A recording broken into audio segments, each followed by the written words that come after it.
వరకు వచ్చారు. ఆ సమయంలోనే సీమాంధ్ర ఎవరైతే ఎన్జీఓస్ ఉన్నారో ఎన్జీఓలు ఏవైతే సభకు వచ్చిన ఎన్జీఓలు దాదాపుగా 100 నుంచి 200 మంది ఒక్కసారిగా ఇటు గన్ పార్క్ వైపుగా రావడం జరిగింది. ఒక్కసారిగా వీళ్ళందరూ కలిసి ఒకరిపైన ఒకరు బాహాబాయికి దిగిన సందర్భంలో పోలీసులు ఇద్దరిని కట్టడి చేసి వాళ్ళిద్దరిని ఆపడం జరిగింది. అదే సందర్భంలో సీమాంధ్ర ఎవరైతే ఎన్జీఓలు ఉన్నారో ఎన్జీఓలు అందరూ కలిసి అసెంబ్లీ ముట్టడి చేయడానికి వచ్చారు. ఆ సందర్భంలో పూర్తిస్థాయి ఇక్కడ ఉద్రిక్త పరిస్థితి నెలకొన్న నేపథ్యంలో వాళ్ళందరినీ కూడా కట్టడం చేయడం జరిగింది. పూర్తిగా అసెంబ్లీ పోలీస్ దిగ్బంధంలో ఉంది. ఎవరిని కూడా ఇక్కడ రానకుండా పూర్తిస్థాయి బందోబస్తు ఏర్పాటు చేశారు. వాహనాలు కూడా పోలీసు సమక్షంలోనే బయటకు పంపుతున్న పరిస్థితిని గమనించవచ్చు. మన అసెంబ్లీ ప్రాంగణంలో చూడవచ్చు. అసెంబ్లీ ప్రాంగణం వద్ద బలగాలు ఎవరైతే సిఆర్పీఎఫ్ బలగాలు మోహరించబడి ఉన్నాయో వాళ్ళందరూ కూడా ఎవరిని కూడా ఇటువైపుగా ఎవరైతే సమాఖ్యవాదులు కానీ తెలంగాణ వాదులు కానీ ఎవరిని కూడా ఈ అసెంబ్లీ మీదుగా రానికుండా పూర్తిస్థాయి బందోబస్తు ఏర్పాటు చేశారు. ఇంతకు ముందు జరిగిన సందర్భం ఏదైతుందో ఆ సందర్భాన్ని పూర్తిగా శాంతియుత వాతావరణం నెలకొల్పేందుకు పోలీసులు పూర్తిస్థాయి ప్రయత్నాలు చేస్తున్నారు. రఘు, ఓకే తాతాజీ, అంటే పూర్తిగా బందోబస్తు ఉన్న క్రమంలో కూడా ఇటువంటి పరిస్థితి నెలకొంది. అయితే పోలీసులు ప్రస్తుతం ఎటువంటి చర్యలు తీసుకుంటున్నారు? అయితే ఇప్పటివరకు అటు మనం లాఠీ చార్జ్ విజువల్స్ కూడా చూస్తూ ఉన్నాం. సో పరిస్థితి అదుపు తప్పడానికి కారణం ఏమని పోలీసులు చెప్తున్నారు?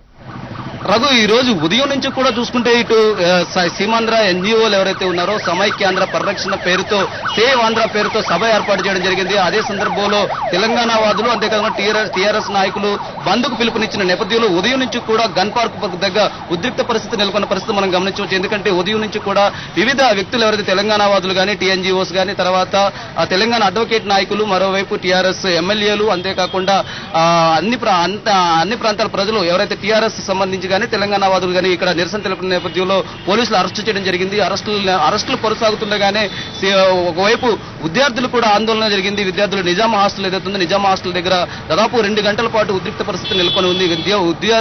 ఏదైతే హాస్టల్కి సంబంధించిన విద్యార్థులు కూడా నిరసన తెలిపిన నేపథ్యంలో పోలీసులు వాళ్ళని అరెస్టు చేయడం, తర్వాత ఏపీ ఎన్జీఓల మీద దాడి జరగడం, ఆ తర్వాత ఏదైతే నెలకొన్న పరిస్థితుల నేపథ్యంలో ఇప్పుడు సీమాంధ్ర ఉద్యోగులు ఎవరైతే ఉన్నారో సీమాంధ్ర ఉద్యోగులు అసెంబ్లీ ముట్టడి కార్యక్రమం రావడం జరిగింది. ఈ నేపథ్యంలోనే ఇక్కడ ఉద్రిక్త పరిస్థితి నెలకొంది. పోలీసులు మాత్రం వేల సంఖ్యలో పోలీసులు ఉన్నప్పటికీ కూడా ఇక్కడ పరిస్థితి ఇప్పటికీ అదుపులో లేని పరిస్థితి గమనించవచ్చు. ఎందుకంటే ఒకరి తర్వాత ఒకరు ఇక్కడ నిరసన తెలపడానికి రావడం, తర్వాత అరెస్టులు చేయడం, ఆ తర్వాత ఒకరినొకరు దాడి చేసుకోవడం, బాహాబాయికి దిగడం అనేది ఉదయం నుంచి కూడా ఇక్కడ టెన్షన్ వాతావరణం నెలకొంది. అసెంబ్లీ ప్రాంగణం అంతేకాకుండా గన్ పార్క్ ప్రాంగణం, మరోవైపు గన్ పార్క్ నుంచి అసెంబ్లీ ఎదురుగా ఉన్న ఏదైతే ఎల్బీ స్టేడియం వైపు వెళ్లే బషీర్బాగ్ వరకు వెళ్లే రహదారి కూడా మొత్తం పూర్తిగా పోలీసు దిగ్బంధంలో ఉంది. ఎవరైతే ఏపీ ఎన్జీఓ సభకు వచ్చారో వాళ్ళందరిపైన దాడులు జరిగే అవకాశం ఉన్న నేపథ్యంలో పూర్తిస్థాయి బందోబస్తు ఏర్పాటు చేశారు. ఇటు పోలీసు ఉన్నతాధికారులు, డీసీపీ స్థాయి అధికారులు, అంతేకాకుండా అడిషనల్ సిపి స్థాయి అధికారులు ఇక్కడ స్వయంగా ఉండి భద్రతా ఏర్పాట్లు పర్యవేక్షించినప్పటికీ కూడా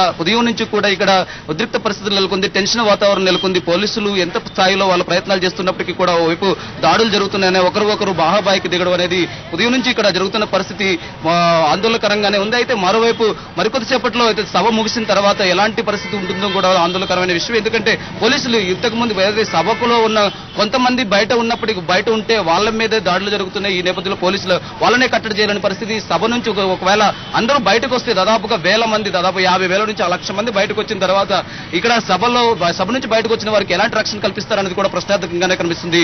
రఘు, ఓకే తాతాజీ, అంటే ప్రస్తుతం అక్కడ ఎంతమంది పోలీస్ బలగం ఉన్నట్లు తెలుస్తోంది. సో పరిస్థితిని అదుపులోకి తెచ్చే ప్రయత్నంలో భాగంగా ఇంకా పోలీస్ బలగాన్ని పెంచే అవకాశం కనపడుతుందో? ఒకవైపు అటు సభ మాత్రం శాంతియుతంగానే సాగుతోంది, బయట మాత్రం పరిస్థితి ఈ విధంగా ఉంది. అయితే పోలీసులు ఎటువంటి చర్యలు తీసుకోబోతున్నారు?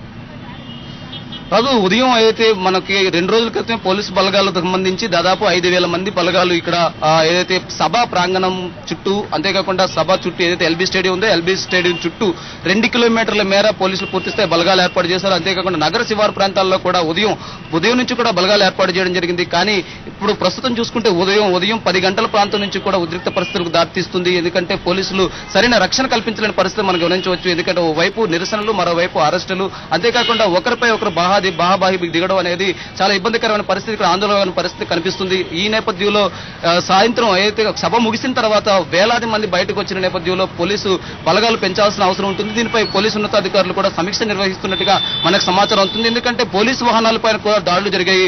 ఎవరైతే అడ్వాన్స్డ్ పైలట్ ఏదైతే సిపికి సంబంధించిన అడ్వాన్స్డ్ పైలట్ ఏదో ఉందో ఆ పైలట్ పైన కూడా పోలీసులు ఎవరైతే నిరసనకారులు ఉన్నారో నిరసనకారులు దాడులు చేయడం జరిగింది, అద్దాలు పగలగొట్టడం జరిగింది. ఈ నేపథ్యంలో మధ్యాహ్నం నుంచి కూడా పోలీసు ఉన్నతాధికారులు సిపి అనురాగ్ శర్మతో పాటు డీజీపీ ఆదేశాల మేరకు అనేక మంది పోలీసులు దీనికి సంబంధించి భద్రత ఏ విధంగా కల్పించాలి, దీనికి సంబంధించి శాంతి భద్రతలు విఘాతం కలగకుండా ఏ విధంగా చూడాలన్న దాని మీద కూడా పోలీసులు పూర్తిస్థాయి బందోబస్తులు మనం చూడొచ్చు. అయితే కర్రలు ఉన్నాయో ఆ కర్రలు కూడా పోలీసులు ఇప్పుడు ప్రత్యేకంగా తెప్పించారు. ఎందుకంటే ఇప్పుడు లాఠీ చార్జ్ చేసిన సందర్భంలో ఏదైతే వాళ్ళ లాఠీలు కూడా ఇరిగిపోయిన పరిస్థితి. ఆ నేపథ్యంలోనే ఆ లాఠీలు తెప్పించినట్టుగా మనకు తెలుస్తుంది. ఆ లాఠీలు కూడా ఏదైతే ఇక్కడ శాంతి భద్రతలు విఘాతం కలిగితే ఎలాంటి సందర్భమైనా ఏర్పడితే వాళ్ళ పైన ప్రయోగించేందుకు ఆ కర్రలు తెచ్చినట్టుగా మనకు తెలుస్తుంది. ఎందుకంటే ఇక్కడ ఇప్పుడు కొద్దిసేపు క్రితం మనం విజువల్స్ లో చూడొచ్చు, exclusive visuals, Zee news exclusive visuals. ఈ ఎక్స్క్లూజివ్ విజువల్స్ భాగంగా అయితే ఆందోళనకారులు ఎవరైతే సీమాంధ్ర ప్రజలు ఎవరైతే ఉన్నారో వాళ్ళ ఆందోళనకారులు ఎవరైతే అసెంబ్లీ ముట్టడికి వచ్చిన నేపథ్యంలో వాళ్ళపై పోలీసులు ప్రయోగించారు, లాఠీ చార్జ్ చేశారు, వాళ్ళందరినీ చెదరగొట్టే ప్రయత్నం చేశారు. మళ్ళీ గనక వాళ్ళు వేలాది మందికి ఇక్కడికి వస్తే వాళ్ళందరినీ చెదరగొట్టి శాంతి భద్రతలకు విఘాతం కలగకుండా చూసేందుకు పోలీసులు పూర్తిస్థాయి ప్రయత్నాలు చేస్తున్నారు. Raghu, okay Tataji, so overall గా ఇప్పుడు పరిస్థితి ఏ విధంగా ఉంది? మరోవైపు అటు 5 గంటల తర్వాత కూడా ఎంతో మంది బయటికి వచ్చే సభ నుంచి బయటికి వస్తారు. సో ఇప్పటి వరకు కూడా ప్రశాంతంగా సాగుతోంది, ఎవ్రీథింగ్ పూర్తిగా నార్మల్ గా ఉంది పరిస్థితి. అయితే ప్రస్తుతం గనక చూసుకున్నట్లయితే కొంత ఉద్రిక్తత కనపడుతోంది. అయితే 5ంటికి కూడా మరి ఎటువంటి కట్టుదిట్టమైన చర్యలు తీసుకునే అవకాశం కనపడుతోంది పోలీసులు?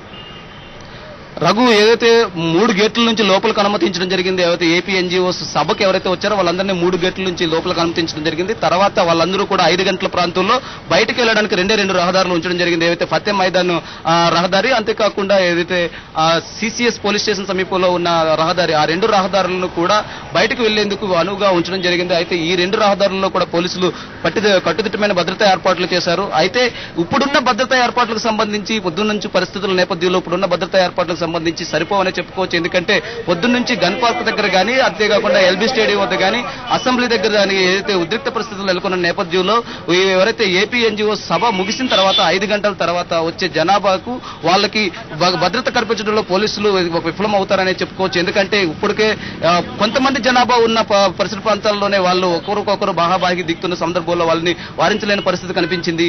అయితే సాయంత్రం పూట 5 గంటల తర్వాత సభ గాని ముగిసిన తర్వాత వేలాది మంది, దాదాపు 50,000 నుంచి 1,00,000 మంది వరకు బయటకు వచ్చే అవకాశం ఉంది. వీళ్ళందరికీ కూడా కట్టుదిట్టమైన భద్రతా ఏర్పాట్లు చేసేందుకు మరింత బలగాలను పెంచే అవకాశం ఉంది. రఘు, ఓకే తాతాజీ, ఓవరాల్ గా అంటే ఇప్పుడు బయటికి వచ్చిన వాళ్ళకి ఏదైనా రూట్ మ్యాప్ చెప్పడం జరుగుతోందా పోలీసులు, లేకపోతే సో అంటే పూర్తిగా ఒక కన్ఫ్యూజ్డ్ ఎన్విరాన్మెంట్ నెలకొనే అవకాశాలు ఎక్కువగా కనపడుతున్నాయి. సో ఇటువంటి తరుణంలో ట్రాఫిక్ ఆంక్షలు ఏ విధంగా ఉన్నాయి, రూట్ మ్యాప్స్ ఏ విధంగా ఉన్నాయి?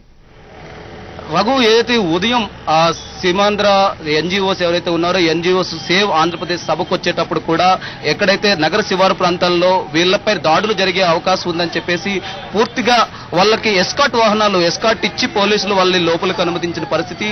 అయితే ఆ సందర్భంలో వాళ్ళకి ఎస్కాట్ అయితే ఇవ్వగలిగారు. ఇప్పుడు సీమాంధ్ర ఎవరైతే ఎన్జీఓస్ ఉన్నారో ఎన్జీఓస్ మొత్తం అందరూ ఒకసారిగా బయటకు వెళ్లిన నేపథ్యంలో వారికి రక్షణ కల్పించడానికి ప్రతిసమే వేలాది మంది పోలీసులు అవసరం ఉంటుంది. ఎందుకంటే దాదాపుగా అన్ని వర్గాల ప్రజలు, తెలంగాణ ప్రాంతానికి చెందిన అన్ని వర్గాల ప్రజలు నిరసన తెలపడానికి వాళ్ళు ముందుకు వస్తున్నారు. ఎందుకంటే వాళ్ళకి ఏపీ ఎన్జీఓ సభ పెట్టుకోవడానికి అనుమతి ఇచ్చారు, శాంతి ర్యాలీలు చేసుకోవడానికి తమకు అనుమతి ఇవ్వలేదు అని చెప్పేసి ఉదయం నుంచి వాళ్ళు నిరసనలు తెలుపుతున్న నేపథ్యంలో సభ ముగిసిన తర్వాత వాళ్ళు మరింతగా ముందుకొచ్చి వాళ్ళు నిరసనలు తెలిపే అవకాశం ఉంది. మరోవైపు ఉదయం నుంచి కూడా పరిస్థితులు చూస్తుంటే ఒకరిపై ఒకరు విద్వేషాలు రెచ్చగొట్టే విధంగా మాట్లాడుకోవడం, ఒకరిపై ఒకరు దాడులు దిగడం పరిస్థితిని మనం గమనిస్తుంటే 5 గంటల తర్వాత సభ ముగిసే సమయానికి మరింత జటిలంగా మారే అవకాశం కనబడుతుంది. ఈ సమస్య శాంతి భద్రతల సమస్య మరింత జటిలంగా మారే అవకాశం కనిపిస్తుంది. ఈ నేపథ్యంలో పోలీసులు పటిష్టమైన భద్రతా ఏర్పాట్లు చేయాల్సి ఉంది. ఇప్పటికే పోలీసు ఉన్నతాధికారులు సమీక్ష నిర్వహిస్తున్నారు. సిపి అనురాగ్ శర్మ, అంతేకాకుండా అడిషనల్ సిపి అంజనీ కుమార్ తో పాటు మరికొంతమంది పోలీసు ఉన్నతాధికారులు దీనికి సంబంధించి శాంతి భద్రతలకు సంబంధించి